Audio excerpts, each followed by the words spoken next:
मंडल देश के अंदर किसी भी विधानमंडल का सबसे बड़ा विधानमंडल है। स्वाभाविक रूप से यहाँ पर जनता से जुड़े हुए, विकास से जुड़े हुए जिन मुद्दों पर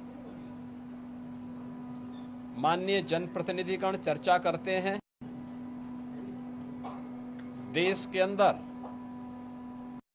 वह एक नजीर के रूप में देखी जाती है। पिछले 8-8.5 वर्ष के अंदर उत्तर प्रदेश विधानमंडल ने अनेक उपलब्धियां हासिल की हैं। अनेक महत्वपूर्ण मुद्दों को चर्चा का विषय बनाया है। जनता से जुड़े हुए मुद्दों पर सार्थक चर्चा को आगे बढ़ाने का काम किया है और इस बार का सत्र भी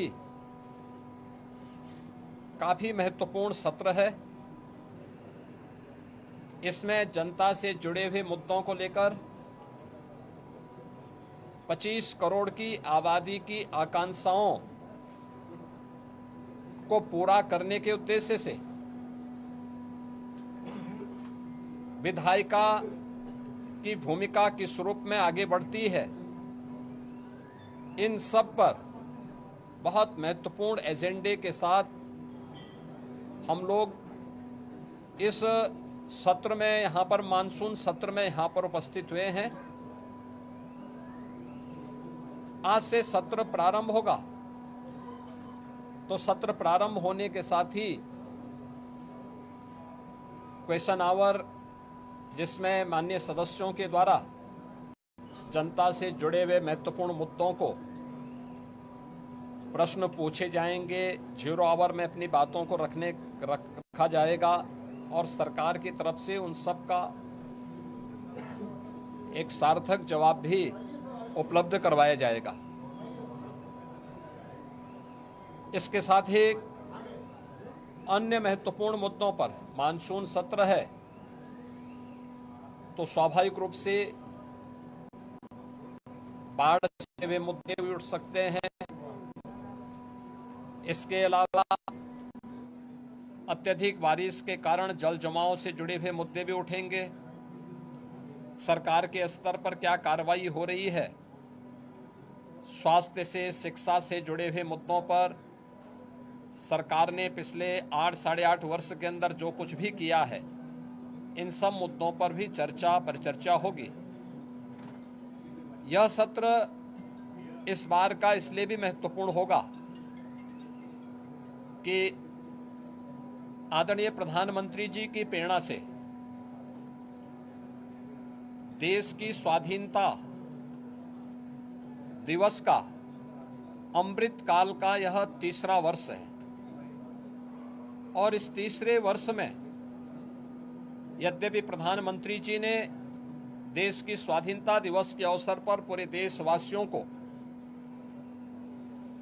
विकसित भारत के साथ जुड़ने का आह्वान किया था। विकसित भारत, विकसित उत्तर प्रदेश, आत्मनिर्भर भारत, आत्मनिर्भर उत्तर प्रदेश। विकसित उत्तर प्रदेश और आत्मनिर्भर उत्तर प्रदेश के लिए सरकार का और उत्तर प्रदेश वासियों का विजन क्या है, पहली बार देश के किसी सदन में इस मुद्दे पर चर्चा होगी और इसके लिए भी मैं सभी सम्मानित सदस्यों से, कल दलीय नेताओं की बैठक में भी इस पे चर्चा हुई थी और दलीय नेताओं की बैठक में भी इस पर बहुत सारे मुद्दों को आगे बढ़ाने के बारे में एक सहमति बनी थी।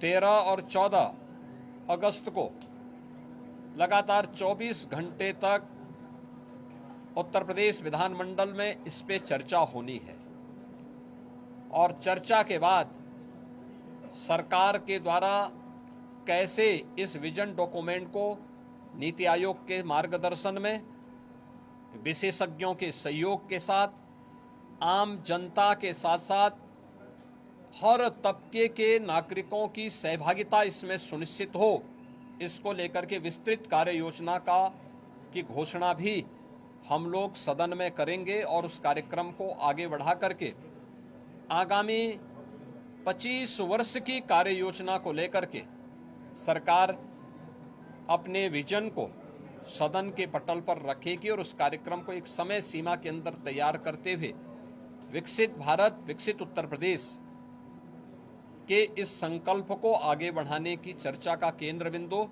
हमारा सदन बनेगा। मेरी अपील होगी कि सरकार ने पिछले 8-8 वर्ष के अंदर प्रदेश के विकास को लेकर के, प्रदेश की अर्थव्यवस्था को लेकर के, प्रदेश के इंफ्रास्ट्रक्चर को लेकर के, प्रदेश में गरीब कल्याण को लेकर के, समाज के हर एक तबके को लेकर के, क्या गांव है, क्या गरीब है, क्या किसान है, क्या श्रमिक है, क्या युवा है, क्या महिलाएं हैं, क्या व्यापारी हैं, इन सब के उत्थान के लिए बेहतरीन प्रयास किए हैं और उसकी चर्चा देश के अंदर भी होती है। देश उसको सराहता है। तमाम राष्ट्रीय और अंतर्राष्ट्रीय संस्थाओं ने उसकी मुक्त कंठ से प्रशंसा की है। उत्तर प्रदेश के परसेप्शन में जमीन आसमान का अंतर आया है, लेकिन उस सब के बावजूद हम स्वागत करेंगे उन सभी प्रस्तावों का जो सदन में चर्चा के लिए आएंगे, जनता से जुड़े हुए होंगे, उत्तर प्रदेश के विकास से जुड़े हुए होंगे, उत्तर प्रदेश के युवाओं से जुड़े होंगे। उन सभी मुद्दों पर चर्चा करने के लिए सरकार तैयार है। सरकार ने अपने कार्यक्रम का हिस्सा भी बनाया है कि इन सब पर जवाब सभी विभाग उसका उपलब्ध कराने के लिए तैयार होंगे, लेकिन एक सार्थक चर्चा हो, नकारात्मकता न आए, न्यूसेंस क्रिएट करके हम लोग जनता के जुड़े हुए मुद्दों पर समय को जाया न करने दें। ये मेरी अपील सभी अपने प्रतिपक्षी दलों से भी होगी कि वे इन सभी बातों को ध्यान में रख करके अगर सदन में इन मुद्दों पे चर्चा कराएंगे तो एक सार्थक चर्चा भी हो पाएगी, हम किसी निष्कर्ष पर पहुंच पाएंगे।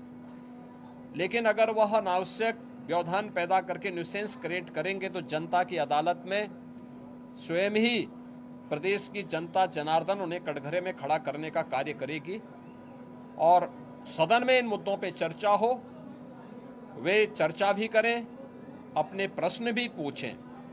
मुद्दों पर आधारित किसी भी चर्चा का जवाब देने के लिए और उस बहस को सार्थक स्तर तक पहुंचाने के लिए सरकार का पूरा सहयोग प्राप्त होगा। सरकार इसमें पूरी तरह तैयार है।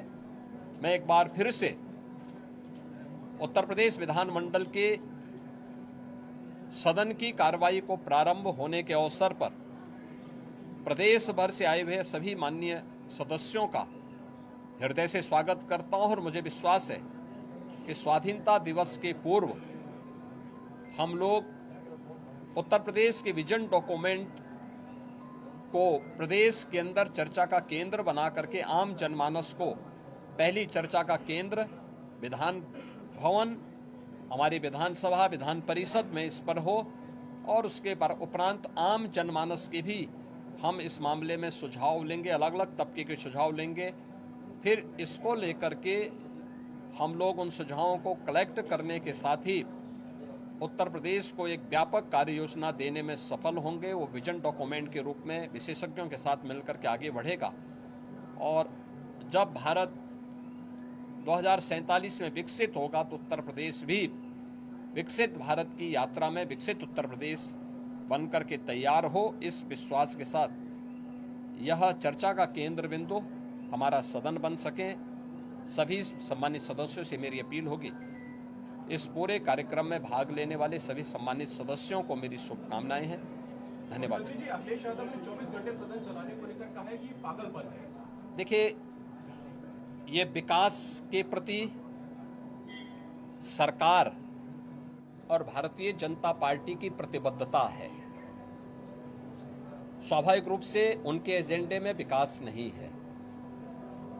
सस्टेनेबल डेवलपमेंट गोल्स पे जो गरीबों से जुड़े हुए मुद्दे थे, उत्तर प्रदेश की बेहतर शिक्षा को लेकर, बेहतर स्वास्थ्य सुविधा को लेकर, कृषि विकास की दर को बढ़ाने को लेकर, स्किल डेवलपमेंट को लेकर, रोजगार को लेकर के जब हमने 36 घंटे तक सदन चलाया था, तब भी समाजवादी पार्टी ने सदन का वॉकआउट किया था। तो ये लोग, विकास इनके एजेंडे में नहीं है, इसलिए वे लोग इस प्रकार की सिर पैर की बातें बोल करके ऐसे संसदीय शब्दों का प्रयोग करते हैं जिसके लिए वे पहले से ही कुख्यात हैं।